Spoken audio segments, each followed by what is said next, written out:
Hello students. So ఈ వీడియోలో మనం థర్డ్ క్వశ్చన్ కంప్లీట్ చేస్తున్నాం. ఫస్ట్ ఎక్సర్సైజ్ క్వశ్చన్ ఏముంది ఇక్కడ, write a C program to display multiple variables. ఒక ఫైల్లో మనం మల్టిపుల్ వేరియబుల్స్ డిస్ప్లే చేయాలి, స్టోర్ చేసి. సో 3 వేరియబుల్స్ తీసుకుంటున్నాను నేను ఇక్కడ. So integer, okay, float and character. So ఇవి స్టోర్ చేయాలంటే 3 వేరియబుల్ తీసుకోవాలి కదా. So a equal something, b equal something, c equals to something. So ఏలో ఒక ఇంటీజర్ వాల్యూ సంథింగ్ ఒక 101 స్టోర్ చేస్తున్నా, బిలో సంథింగ్ ఒక 22.34 అట్లా ఒక ఫ్లోటింగ్ వాల్యూ స్టోర్ చేస్తున్నా, అండ్ సిలో ఒక క్యారెక్టర్ సంథింగ్ ఒక ఏ అని స్టోర్ చేస్తున్నా. ఓకే, అండ్ ఇవి అన్నీ మనం ప్రింట్ చేయాలంటే మనం ఎట్లా ప్రింట్ చేయాలి? సో ప్రింటర్ సింపుల్గా నేను యూజ్ చేస్తున్నా ఇక్కడ. అండ్ ఫస్ట్ ఆఫ్ ఆల్ నేను మనం ఇంటీజర్ వాల్యూ డిస్ప్లే చేస్తున్నాం. సో ఇంటీజర్ కోసం మనం %d రాయాలి.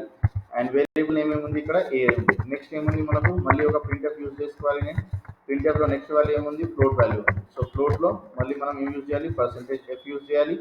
అండ్ ఇక్కడ బి వేరియబుల్, ఎందుకంటే బిలో స్టోర్ ఉంది.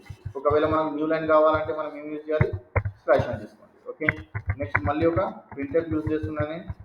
నెక్స్ట్ లైన్ కోసం స్లాష్ అని తీసుకుంటున్నా. నెక్స్ట్ వాల్యూ ఏముంది మనకు, క్యారెక్టర్ వాల్యూ ఉంది.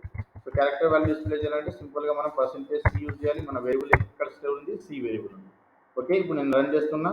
సింపుల్గా మనకు ఇక్కడ అవుట్పుట్ వస్తుంది. ఓకే, ఇది ప్రాక్టీస్ చేయండి. డౌట్ ఉంటే, క్వశ్చన్స్ ఉంటే అడగండి.